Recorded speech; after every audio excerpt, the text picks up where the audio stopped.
हमारी मुलाकात टिंडर पर हुई थी। उसके प्रोफाइल पर नाम था कारा। तस्वीरों में वो बहुत शांत लग रही थी। बस कुछ साधारण सेल्फीज थीं, एक सीधा सा बायो, और उसके मैसेजेस में इतना ताना और व्यंग था कि मेरी दिलचस्पी बनी रही। हम लगातार 3 रातों तक बातें करते रहे। उसमें एक सूखा सा ह्यूमर था जो मुझे पसंद आया, और जिस तरह से वो जवाब देती थी उससे लगा कि वो इस ऐप पर बाकी लोगों जैसी नहीं है। वो ज्यादा फ्लर्ट नहीं करती थी, ना ही इम्प्रेस करने की कोशिश करती थी। मिलने का सुझाव भी उसी ने दिया। मुझे कुछ कहने की जरूरत नहीं पड़ी। उसने मिलने के लिए एक न्यूट्रल जगह चुनी, शहर के पूर्वी हिस्से में एक शांत सा कैफे। मैं तय समय से 15 मिनट पहले पहुंच गया और बाहर खड़ा होकर मोबाइल स्क्रॉल करता रहा। तभी किसी ने मेरे सामने आकर मेरा नाम लिया। ये वही थी, या कहें उसे ही होना चाहिए था। जो लड़की सामने खड़ी थी वो जानी पहचानी तो लग रही थी, लेकिन कुछ गड़बड़ थी। जैसे फोटो का धुंधला वर्जन। बालों का रंग शायद वही था, लेकिन चेहरा, जबड़ा, आंखें, सब कुछ थोड़ा थोड़ा अलग था। इतना कि अजीब लगने लगा। वो अपनी प्रोफाइल की उम्र से 5-6 साल बड़ी लग रही थी। मैंने तुरंत कुछ नहीं कहा, बस उसे देखता रहा। उसने ये नोटिस कर लिया। उसने मेरा इंतजार नहीं किया। वो जल्दी से बैठ गई और झुककर ऐसे बोली जैसे कुछ मांगने वाली हो। देखो, मुझे पता है कि मैं अलग दिखती हूँ। प्लीज मुझे छोड़कर मत जाओ। मेरा इरादा झूठ बोलने का नहीं था, बस मुझे अपनी असली शक्ल दिखाने में डर लगता है। मुझे नहीं लगा था कि कोई मुझ पर स्वाइप भी करेगा। उसकी आवाज आखिरी शब्दों में कांपने लगी थी। वो मुझसे धोखा देने या फ्लर्ट करके बात संभालने की कोशिश नहीं कर रही थी। वो सच में डरी हुई लग रही थी। ये डर रिजेक्शन का नहीं था, कुछ और था, गहरा। मुझे वहां से उठ जाना चाहिए था। मुझे कहना चाहिए था कि मेरे लिए ये डील ब्रेकर है, लेकिन मैंने ऐसा नहीं किया। वो बदसूरत नहीं थी, बल्कि उसकी घबराहट के पीछे उसमें एक अलग ही तरह की खूबसूरती थी। कुछ सच्चा, कुछ असली, तस्वीरों से ज्यादा असली। और जिस तरह से वो मुझे देख रही थी, जैसे उसे उम्मीद हो कि मैं अभी उसे नफरत से देखूंगा और चला जाऊंगा। उस नजर ने मुझे रोक दिया। मैं उठ नहीं पाया, मैं रुक गया। हमने कॉफी मंगवाई। असहजता धीरे धीरे कम होने लगी।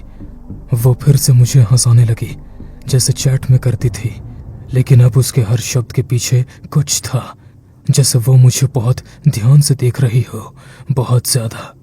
हम लगभग 1 घंटे तक बैठे रहे। मैंने उससे उसके काम, म्यूजिक और ऐसे ही छोटी मोटी बातें पूछी। कुछ भी गलत नहीं। उसने जवाब ऐसे दिया जैसे सब कुछ पहले से ही रिहर्स किया हो, बहुत साफ, बहुत तेज। फिर उसने तुरंत ही बातों का विषय बदल दिया, लेकिन जो चीज मेरी असली नजर में आई वो था उसका फोन।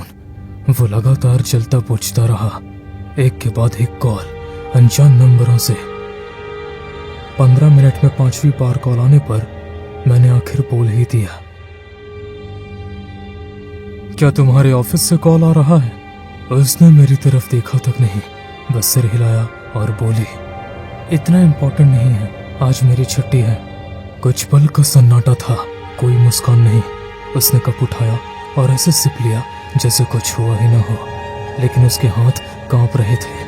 फिर मैंने देखा कि वो मुझे आंखों के किनारे से देख रही थी, जैसे चाहती हो कि मैं फिर से वही सवाल पूछूं, लेकिन मैंने नहीं पूछा। मैं बस बात करता रहा। कुछ मिनटों बाद मैंने उससे पूछा कि वो कहाँ रहती है। उसने मुझे ऐसे देखा जैसे मैंने कोई हद पार कर दी हो। तुम्हें ये क्यों जानना है? उसकी आवाज गिरी हुई थी, गुस्से में नहीं, लेकिन धीमी और संयमित, जैसे वो बहुत मेहनत से खुद को रोक रही हो। मैं पीछे हट गया और बोला कि बस बात कर रहा था। उसने कोई जवाब नहीं दिया, बस वहीं बैठी रही, नाक से सांस लेते हुए, अपनी आंखें मेरी आंखों में गड़ाए। फिर जैसे आया था वो पल चला गया। वो मुस्कुराई, लेकिन उस पल के बाद मुझे पता चल गया कि मैं उस इंसान के सामने बैठा हूं जो सिर्फ बुरे फोटो नहीं, बल्कि उसमें बहुत कुछ छिपा है। 3 रात बाद मैं अपने घर पर था जब उसका कॉल आया। ना कोई मैसेज, ना कोई चेतावनी, बस अचानक एक कॉल। सुनो, मुझे तुम्हारी जरूरत है, प्लीज, मुझे मदद चाहिए। उसकी आवाज टूटी हुई थी, गला बैठा हुआ था, लहजा लड़खड़ाता। मैंने पूछा क्या हुआ, तो उसने बस एक पता बताया और कॉल काट दी। मुझे समझ जाना चाहिए था, लेकिन उसकी आवाज में जो था वो मुझे रोक नहीं पाया। उसमें चालाकी नहीं, बेबसी थी। मैंने चाबी उठाई और निकल पड़ा। उसका घर शहर से काफी दूर सबोब्स के बाहर था। वहां पहुंचने में 40 मिनट लगे। घर ऐसा लग रहा था जैसे कई दिनों से कोई वहां नहीं रहा हो।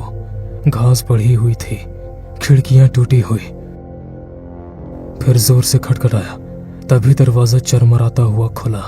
सामने थी कारा, लेकिन वो वैसी नहीं थी जैसे मैं जानता था।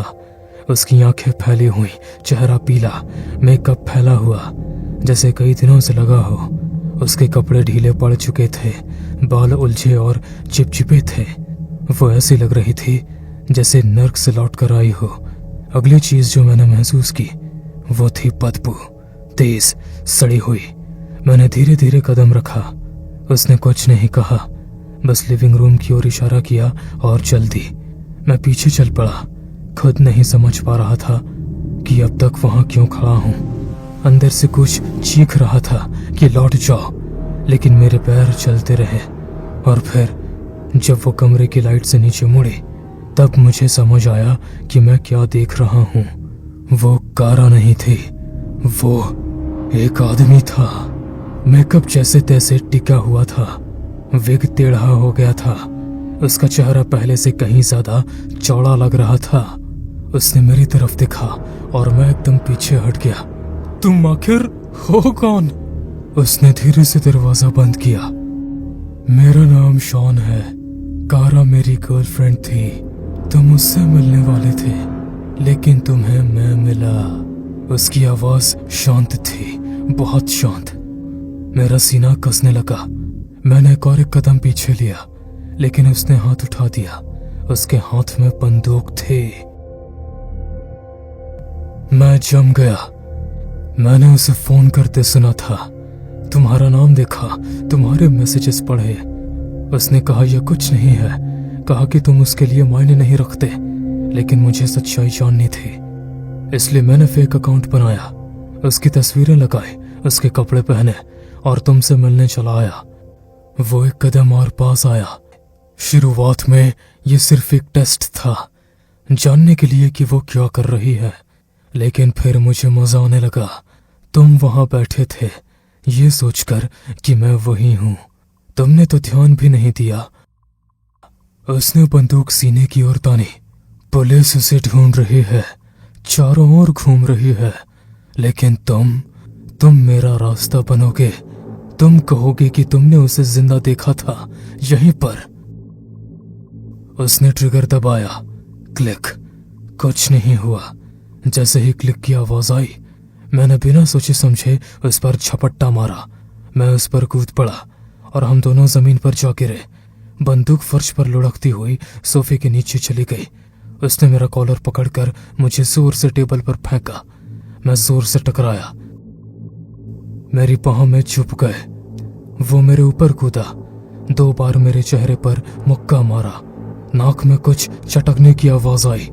मैंने हाथ बढ़ाकर टेबल के पैर का एक टुकड़ा पकड़ा और उसके सर पर दे मारा।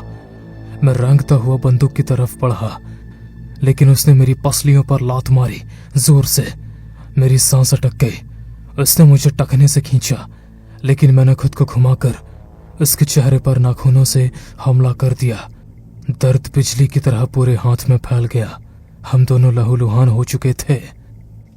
मैंने उसके सीने में लात मारी और लड़खड़ाता हुआ किसी हथियार की तलाश में इधर उधर देखने लगा। अब वो हिल भी नहीं पा रहा था। मैं उसके ऊपर खड़ा था, चक्कर खाता हुआ, खांसता हुआ, पूरी तरह से टूटा हुआ। मैं पुलिस को कॉल करने ही वाला था, लेकिन तभी वो बंदूक फिर से आई। इस बार वो वही सड़ा नहीं था और बदतर था, गाढ़ी। वो बदबू हॉलवे से आ रही थी। मुझे बाहर निकल जाना चाहिए था, लेकिन मैं नहीं गया। पीछे वाले कमरे का दरवाजा खुला हुआ था। मैंने उसे धक्का देकर खोला। अंदर लाइट नहीं थी तो मैंने फोन की फ्लैशलाइट चलाई।